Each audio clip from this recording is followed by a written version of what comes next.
Meu nome é Maria Ellis, e aos 41 anos, meu corpo é um arquivo vivo de quase 2 décadas dedicadas como oficial de resgate na Força Aérea dos Estados Unidos.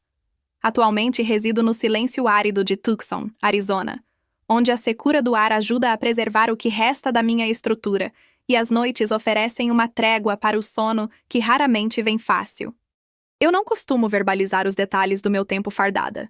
Para a maioria dos vizinhos, sou apenas uma mulher reservada que caminha com uma inclinação quase imperceptível e guarda seus segredos a 7 chaves. Eles desconhecem as missões críticas ou o pedaço de metal frio, aninhado em uma caixa de veludo no fundo da minha gaveta, que nunca viu a luz do dia. Nesta semana, no entanto, comprei uma passagem para a Flórida, não em busca de lazer, mas para cumprir um dever de honra em uma reunião familiar em memória do avô do meu ex-marido, um homem que, mesmo após o divórcio, continuou a me tratar como a filha que nunca teve. A bondade dele foi um farol quando meu casamento naufragou, e, ao saber que ele havia pedido a minha presença, a recusa não era uma opção. Reservei um assento na primeira classe por uma única e estrita necessidade: minha coluna vertebral. Após anos de saltos de paraquedas, impactos violentos e uma cirurgia nas costas que nunca cicatrizou totalmente, viajar na classe econômica não é apenas desconfortável, é uma sentença de tortura física. Meu médico do departamento de veteranos foi categórico ao afirmar que voos apertados poderiam me custar semanas de mobilidade. Portanto, minha escolha não foi por luxo, mas por pura sobrevivência e recuperação. Ninguém sabia da minha ida. Não avisei a família, não publiquei nas redes sociais. Apenas fiz uma mala leve e rezei para entrar e sair sem causar alvoroço, procurando apenas prestar a minha homenagem a alguém que validou minha existência quando mais precisei. Contudo, reconheci ela no instante em que pisei na ponte de embarque. Brittany, minha ex-cunhada, postada ali com saltos polidos e um uniforme azul marinho impecável, segurando uma prancheta como se fosse um escudo. O sorriso dela era cirúrgico, profissional o suficiente para não denunciar nossa história, mas frio o bastante para eu sentir o golpe. Ela não vacilou. Apenas inclinou a cabeça e pronunciou meu nome como se 8 anos de silêncio não existissem entre nós. Ela parecia mais sofisticada, com uma aura mais afiada do que nas minhas memórias. Trocamos aquelas frases protocolares que as pessoas usam para evitar abrir caixas de Pandora em público, e foi então que ela soltou a bomba. Segundo ela, houve uma mudança operacional imprevista. Um passageiro frequente do programa de fidelidade precisava do meu lugar, um upgrade de última hora que ela classificou friamente como um ajuste necessário. Disse que sentia muito, mas sua voz não tremia e os seus olhos permaneciam áridos de qualquer empatia. Fiquei parada por um segundo, absorvendo a ausência de arrependimento no tom dela, percebendo a cadência mecânica de quem já tinha ensaiado aquele discurso de poder. Meu cartão de embarque foi confiscado e substituído por um novo, impresso na hora. Assento 34B.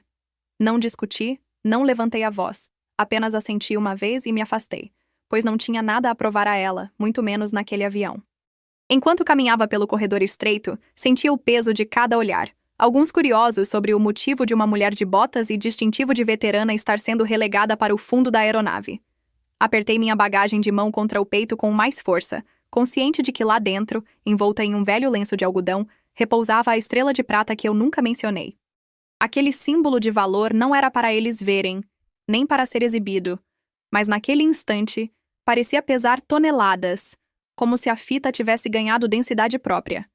A caminhada até a fileira 34 durou uma eternidade, não apenas pela dor aguda na lombar ou pela inclinação do corredor, mas pela queima lenta das memórias de ações de graças passados e palavras não ditas. Brittany certa vez me chamou de fantasma de alguém que ela nunca conseguiria superar, e talvez ela ainda acreditasse nisso. Alcancei meu lugar, dobrei meu corpo dorido contra a janela e empurrei a caixa para o fundo da bolsa. Meus joelhos batiam no assento da frente, a ventilação sibilava, e uma criança atrás de mim chutava ritmadamente minha cadeira. Não chorei, não praguejei, e não olhei para trás, para a primeira classe. Apenas fixei o olhar na pequena tela à minha frente, ouvindo o zumbido dos outros passageiros se acomodando, alheios à pequena tragédia de dignidade que acabara de ocorrer. Ninguém me perguntou o que houve, e ninguém precisava saber, pois o mundo raramente nota quando a honra é silenciosamente deslocada para o fundo do avião.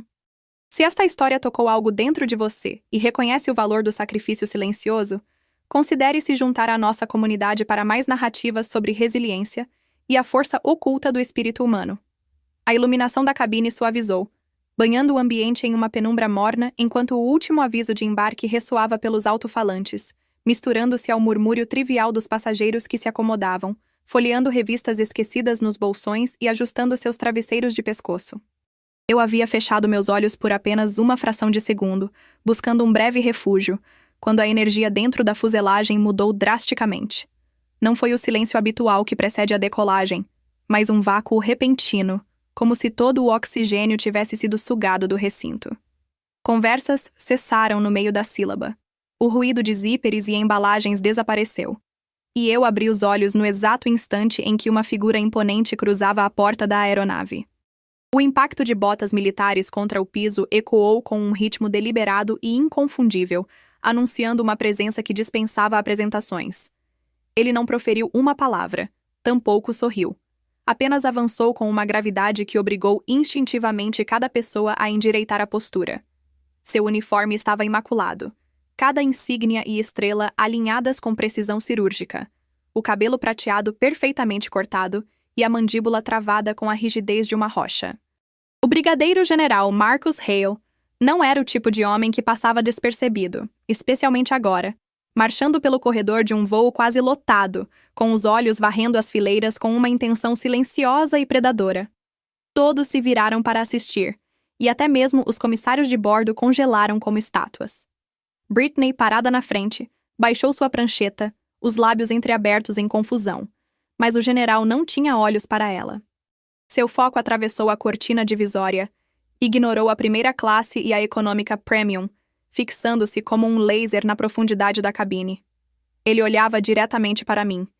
Seus passos eram constantes, sem pressa, mas sem hesitação, como se ele tivesse memorizado as coordenadas da minha localização em um briefing tático. Fileira 34, lado esquerdo, mulher de meia-idade, casaco escuro, discreta. Senti o peso de cada passo seu comprimir meu peito e por um instante que pareceu eterno, esqueci como respirar. Ele parou ao lado da minha fileira, em silêncio absoluto, e me encarou com um olhar que misturava reconhecimento e algo muito mais profundo, uma quietude que só existe nos olhos de quem viu o que a maioria das pessoas jamais imaginaria. Sustentei seu olhar, sem piscar, enquanto a tensão na cabine se tornava tão espessa que as paredes pareciam se contrair ao nosso redor. Quando o General Hale finalmente falou, sua voz era grave, destinada apenas a mim, mas o momento amplificou suas palavras.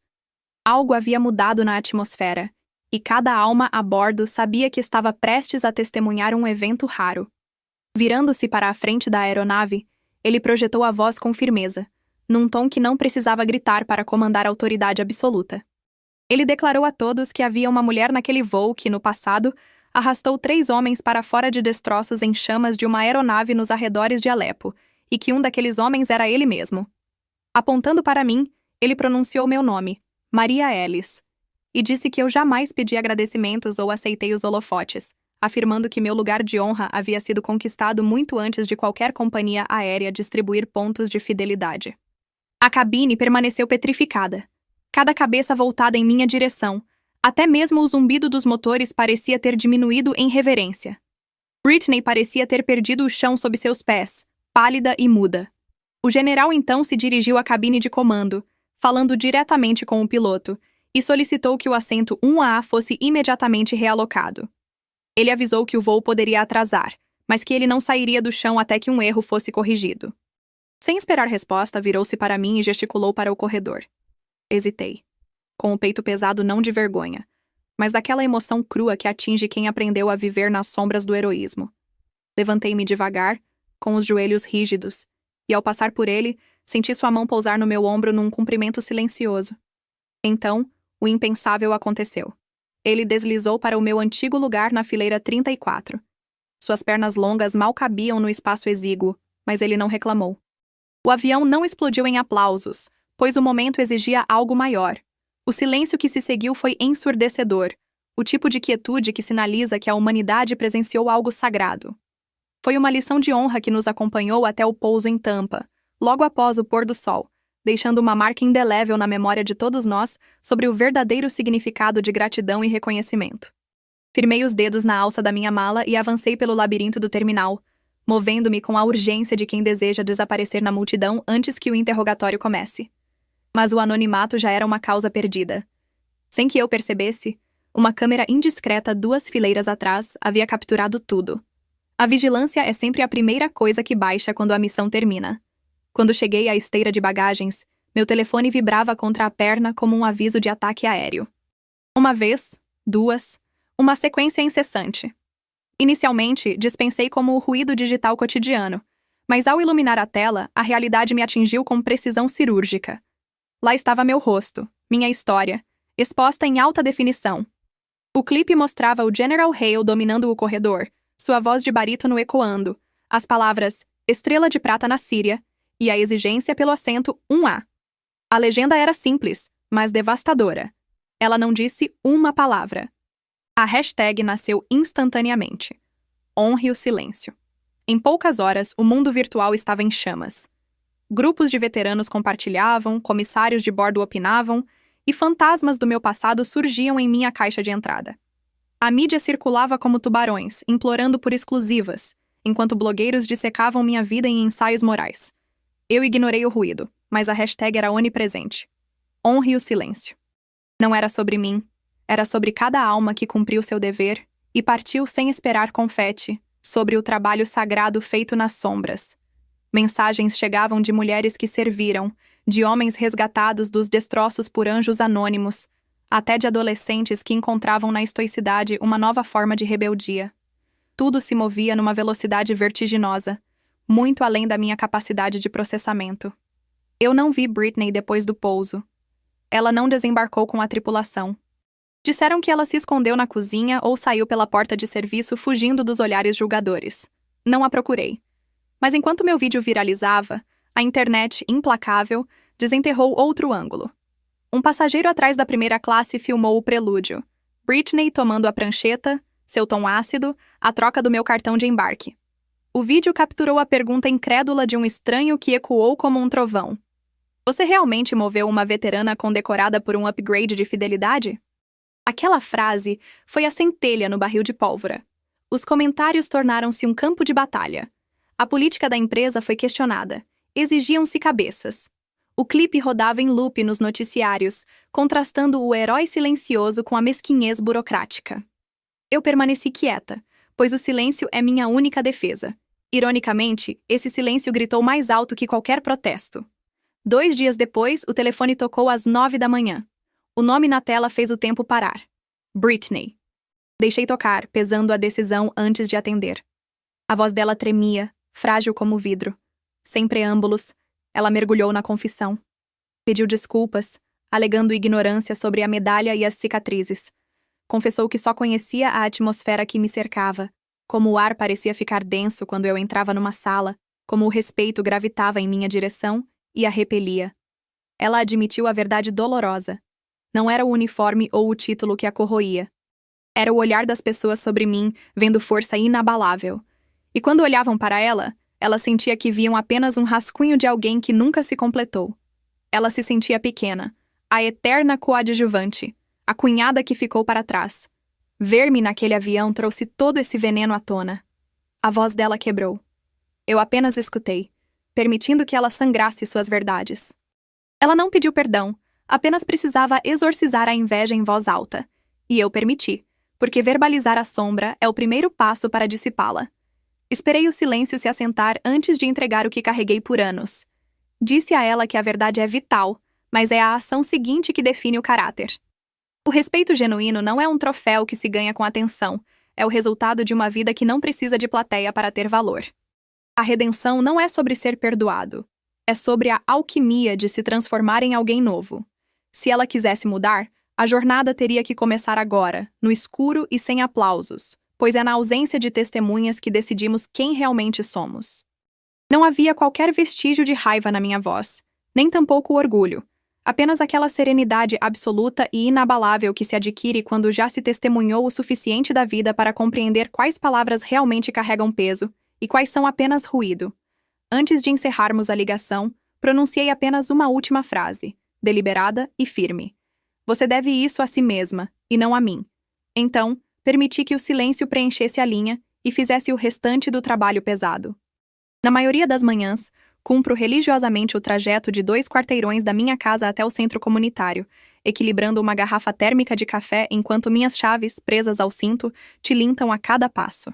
2 vezes por semana, ministro aulas de defesa pessoal para mulheres na sala dos fundos, um espaço marcado por tatames gastos pelo tempo e iluminado pelo zumbido constante de velhas lâmpadas fluorescentes. A placa na porta é modesta, anunciando apenas Senhorita Maria, terças e quintas, às 9 da manhã. As mulheres que cruzam aquela soleira formam um grupo eclético de jovens mães exaustas, estudantes universitárias e aposentadas. Elas chegam inicialmente com as mãos inquietas e os ombros tensos, carregando a incerteza de quem não sabe exatamente onde está pisando. Contudo, já na segunda semana, ocorre uma metamorfose visível. Elas riem com mais volume, mantêm a postura mais ereta e movem-se com um propósito renovado. Elas desconhecem as medalhas que acumulei no passado e eu jamais toco no assunto. Para elas, sou apenas a mulher que observa cada detalhe, que fala somente o estritamente necessário e que, por alguma razão, nunca esquece um nome sequer. Corrijo suas posturas com suavidade, sem gritos, pois não há necessidade de elevar a voz quando se tem autoridade. A sala carrega um cheiro peculiar de suor e solas de borracha, e o chão range nos cantos mais antigos, mas existe um calor humano ali, o tipo de acolhimento que se constrói lentamente, um pequeno momento de cada vez. Ocasionalmente, permaneço até mais tarde varrendo o local após a aula ou ensinando alguém a distribuir melhor o peso do corpo. Elas me agradecem. Eu apenas aceno com a cabeça, e isso geralmente basta. Ninguém pergunta o que eu fazia antes disso, e aprendi a apreciar esse anonimato.